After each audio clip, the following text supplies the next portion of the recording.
दरवर्षीप्रमाणे यावर्षी सुद्धा महाशिवरात्रीच्या पावन पर्वावर जागृत देवस्थान असलेल्या व पुरातन काळातील महादेवांचे भव्य मंदिर असलेल्या जामोद येथील तीर्थक्षेत्र श्री बेंबळेश्वर संस्थान येथे महाशिवरात्री महोत्सवानिमित्ताने संस्थान समोरील प्रार्थना मंदिराच्या भव्य प्रांगणात 4 ते 9 मार्च या सप्ताहादरम्यान शिवमहापुराण कथा ज्ञानयज्ञ सुरुवात होत आहे।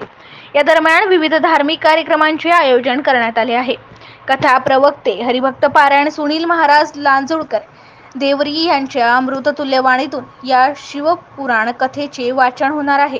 दररोज दुपारी 1 ते 5 पर्यंतची या शिवपुराण कथेची वेळ असणार आहे।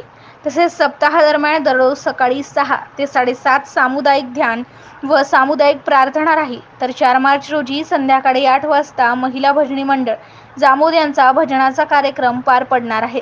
5 मार्च रोजी रात्री 8 वाजता हरिभक्त पारायण गोपाल सर बुडणकर सईखेड अकोट यांचे कीर्तन पार पडेल। तर दिनांक 6 मार्च रोजी संध्याकाळी 8 वाजता हरिभक्त पारायण संगीताताई बोडखे यांचे कीर्तन।